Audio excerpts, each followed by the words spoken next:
Ben Jordan, what are they doing all this to save money? We're gonna cut costs and give that back to the American corporations. Wait, what? I thought it was going back to the American taxpayers. No, all of it is going to go to corporate tax cuts. All of it. Trump laid off hundreds of FAA employees this weekend, less than 3 weeks after the deadly crash between an Army Black Hawk helicopter and commercial airliner. This comes as Trump and Elon Musk have been purging government agencies through mass layoffs. Keep in mind, the FAA also regulates SpaceX and has been critical of them in the past. The FAA last year proposed civil penalties against SpaceX over alleged licensing and safety violations, after which Musk threatened to sue the agency.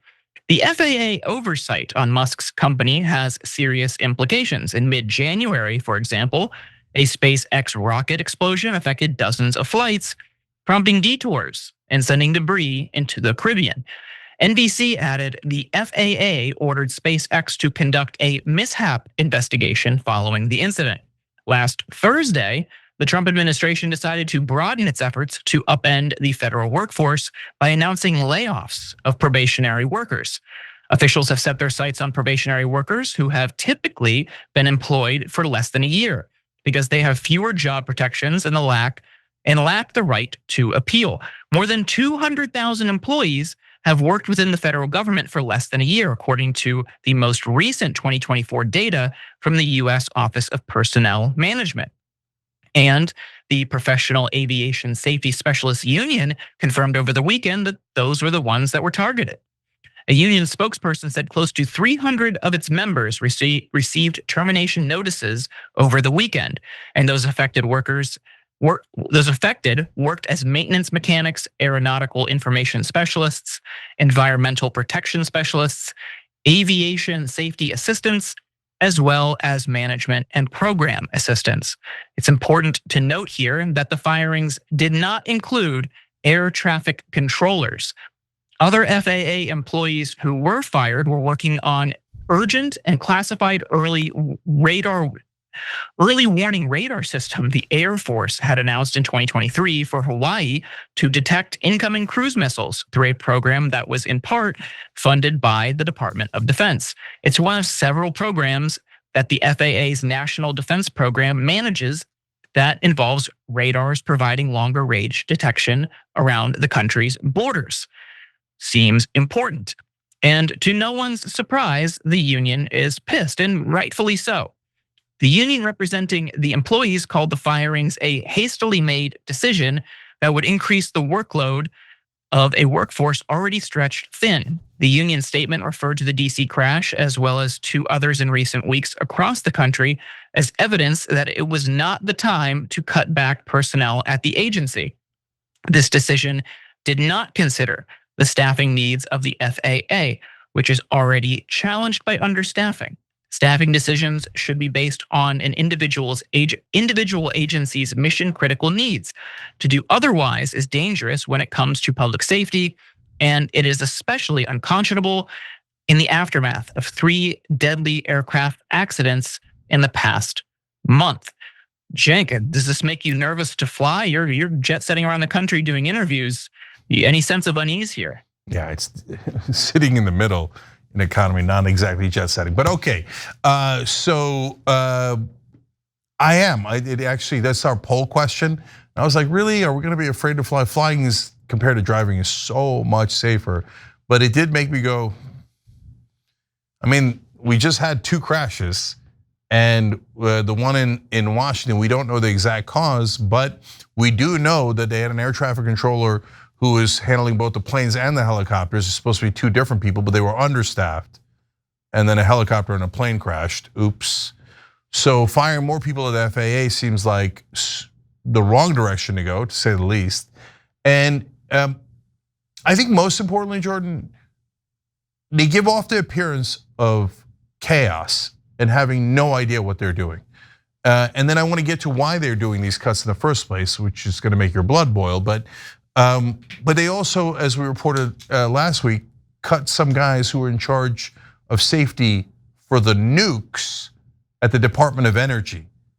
you might want to check before you fire people. Hey, are they on nuke safety? Are they at the FAA when planes are falling out of the sky? What is this insanity about cut everything, don't even look, just cut? Well, how do you know if it has fraud, waste, and abuse if you never even looked at it? You determined whether it had fraud, waste, and abuse within what, 11 seconds straight when you walk into the building and said, all of you are fired? These guys were the ones that had come in last. So by definition, you didn't see if there was anything wrong with what they were doing. You didn't see if it was fraud or waste or abuse. You just fired people and went, "Dar, that's the right way to go." You just fire people indiscriminately. At the FAA, because that's smart. No, that's super dumb. And if you're actually looking to end fraud, waste, and abuse, you're gonna give it that mission a terrible name by doing it in this incredibly stupid way so that all Americans are turned off to it. Deeply counterproductive. And Jordan, what are they doing all this to save money? We're gonna cut costs and give that back to the American corporations. Wait, what?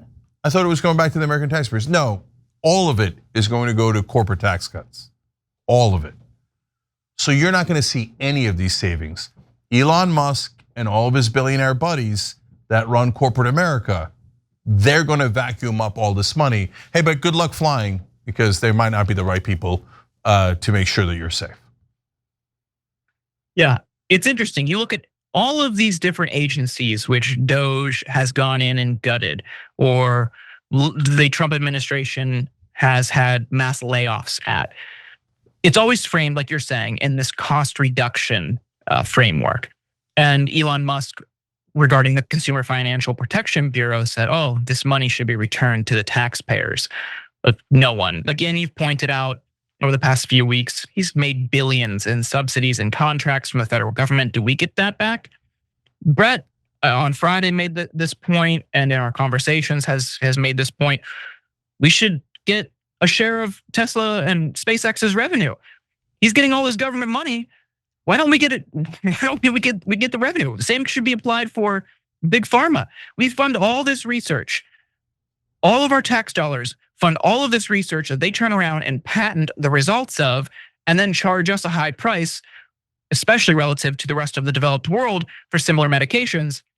Why don't we get a cut of the revenue? We're funding it. If you want to return those things to the taxpayers, make it your profits. It's just this idea that cutting the regulation saves us money in terms of workforce. All that is for them, like you're saying, they want to privatize as many aspects of the federal government as possible, and ultimately they want federal regulators off their backs so they can cut corners, put all of us in harm's way, and make as much money as possible. Yeah, one last quick question. If Elon's really trying to save money for the taxpayer and he's going around cutting everything, why didn't he cut subsidies to his own companies? Why did they get special privileges? Why is everyone else get fired and cut without even looking at it to see if it makes sense or not? But when it comes to his own subsidies, money that's coming out of the taxpayer's pocket and straight into Elon's pocket, that one, oh golly gee, I just can't find a way to cut it. All right, we're all on the record. If you're a right winger and you don't believe me, you'll see they're gonna pass a corporate tax cut that will swallow all these so-called cost savings and go way past it.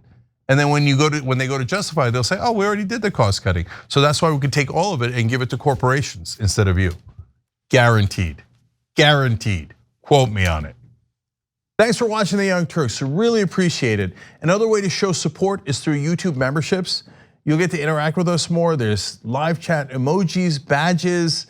You've got emojis of me, Anna, John, JR. So those are super fun. But you also get playback of our exclusive member-only shows and specials right after they air. So all of that, all you gotta do is click that join button right underneath the video. Thank you.